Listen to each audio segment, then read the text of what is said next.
Sorry, my camera's acting a fool. But I was saying eventually your relaxed ends are going to have to be trimmed or cut off, because that's the very edge of your hair, like the ends of your hair. So it's always going to be there unless it breaks off or you cut it off. And I mean, I guess it's more about getting to the length that is comfortable for you. You have to be comfortable with yourself and, I guess, make an oath to yourself and say, I'm not going to get any more relaxers. That's, I guess, the number one thing, really. No more relaxers, no more chemicals, no more texturizers.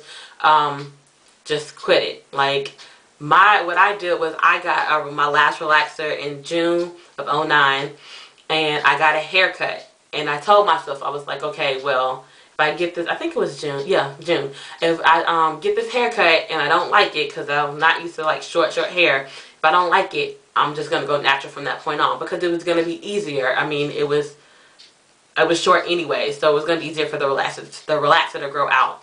So I cut it, and then I wore it out for like maybe a week or two, got braids after that. From that point on, that was the last relaxer I've had in my head. Since then, don't plan on having any more. So, you know, they're texturizers. They're just, I guess, are relaxing your head a little. I mean, it's just a lighter form of a relaxer. It's still a chemical. It still manipulates your natural hair. So there's no purpose of continuing to get it, whether it's mild, regular, light, just in the front, just in the back. You would be defeating your purpose, is what I should say. So once you do decide to go natural and you start to get some new growth, that new growth is your natural hair texture coming in. You want to treat your natural hair and your relaxed hair the same, because at the end of the day, your natural hair is going to grow in, and your relaxed hair, they're going to meet each other eventually, and it's going to be called the line of demarcation. And at that line, your hair, it's very fragile, very weak, and if you just treat it very nonchalantly, it'll break off and it'll cause breakage, it'll cause damage. So you want to be very, very careful. Don't think, okay, well, because I have new growth, oh, I want to straighten my hair and see how long it is. Straightening your hair is not an issue, but I don't suggest you do it every week, every day, like some people do. I think I straightened my hair twice within transitioning, twice. And when I straightened it, I wore it down for 2 weeks, and that was it. So a total of, matter of fact, the second time I only wore it for a week. So a total of 3 weeks I had my hair straightened, and I wore it out like that. Another thing, experiment with products. Especially when you're transitioning, that's kind of like the best time to experiment, because you can see not only how products work on your natural hair as well as your relaxed hair, and you can tell the difference. You can clearly see what's good hair, or what's healthy hair, and what's unhealthy hair. Some products to keep in mind. Find a good conditioner, because conditioner is going to be like your main tool. You need to keep your hair conditioned. Natural hair needs to be conditioned, because conditioner not only keeps your hair soft, but it keeps it moisturized. And moisture is a key to healthy, clean, soft, natural hair. Let's see, shampoo. I don't really wash my hair with shampoo that much. I stopped doing that when I took out my braids a while back, because I learned that shampoo has a lot of sulfates in it, and sulfates dry your hair. And dry hair eventually equals breakage and damage, and shedding and all that extra nonsense that you don't even want to deal with. So if you do shampoo, try to shampoo as less as possible. I think once I build my regimen up, I'm going to shampoo twice a month. And of course, I'm going to pre-poo, which I'll go into that later. And if I don't go into it because I forgot, just send me a message and I'll get into that later. But yeah, shampoo as less as possible. Or if you find a natural shampoo, or a shampoo that has no sulfates, then hey, go for it. People say black soap is good. I haven't tried it yet. Still trying to experiment with the black soap on my skin. That's a whole nother video on its own, so we'll get to that. What else? Try to get products that are water-based, because water, yes, water, I don't know how to explain it. Water's good. I mean, it helps keep your hair moisturized, but also it dries quickly. So water-based products help better hold moisture.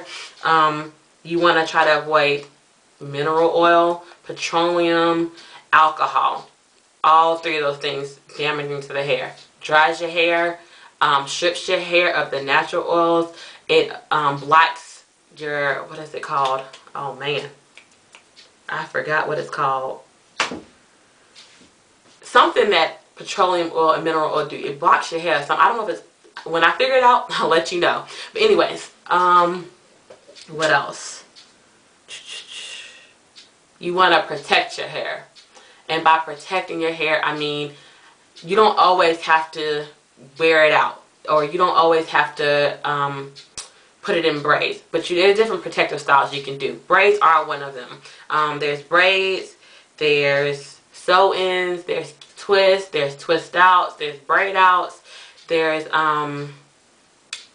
ponytails, wigs. There's so many things you can do, protective hairstyles you can do, and you can find so many examples on YouTube. You want to give your hair a break. So by protective styling, that definitely enables breaks in your hair, because the more you play with your hair, the more you mess it up, because you end up, you don't think you're playing with it hard enough, but you're actually pulling out strands and causing friction. Friction causes breakage. So let your hair rest. Especially in the transitioning period, because your hair is still trying to figure out what it's doing. You want to train your hair. So what I did, like I said, I got my hair cut, wore the cut out for like a week or two, I think. Got micros. Now, since we're talking about micros, I got tiny micros because I wanted them to last longer. It was crazy trying to take them out, but I made sure that when I got the micros, that my edges, they didn't grab them, because when you go to get your hair braided, if you get a good braider, they'll grab it, and it'll be like the hair will be no longer than this little piece of my nail, and they'll grab it and put extension to it, and that will pull your hair out.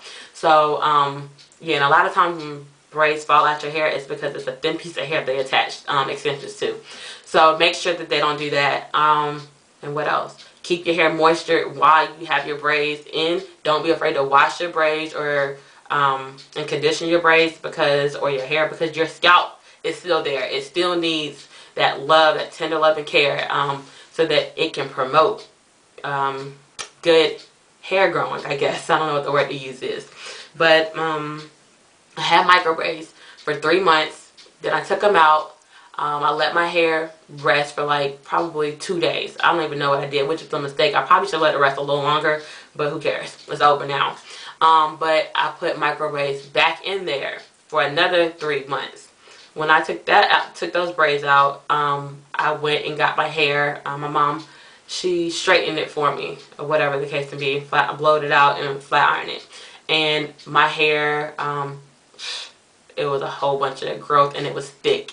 So, and I was feeling myself. I was like, okay, my hair is back. You know, it's real thick. And then I dyed it black, because my mom said that if I wanted to dye it, this is the best time to do it before I, completely go natural. And that dyeing it would soften up my hair and be easier for me to manage. So I dyed it completely black.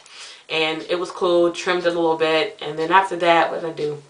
After that, I wore twist outs for like two months, I think. I did flat twists and with like a satin foam or something that you use to wrap your hair, or with shea butter. It was just different things. And I would wear twist outs. They looked really good on me, and I really liked them. They were easy to manage. After the twist outs, I got what is it called? Yarn braids, which I have a video of my yarn braids. And I got that idea from Black Onyx 77. And I mean, I love those. Oh gosh, they were so easy to manage, besides washing. Now that was a difficult thing, but I'll get on that to another video, and I've already talked about that before. But I had yarn braids in for 2 months, and I took those out. After I took the yarn braids out, I went back to my twist outs. Oh, actually I flat ironed my hair again. Flat ironed it, straightened it again. It only lasted a week. It rained. I got it done Saturday. It rained that Monday. It was a done deal. After that, went back to twist outs. Did the twist outs again, and then finally I was like, okay, well, I'm gonna go ahead and say I'm gonna put some braids in my hair for the last 3 months of my transition, and then after that I'm gonna it'll be a year, and I'll go ahead and cut my relaxed ends. It didn't happen like that. Eventually did the twist outs, and I started getting irritated with it because so much of my hair was coming in and so much was natural.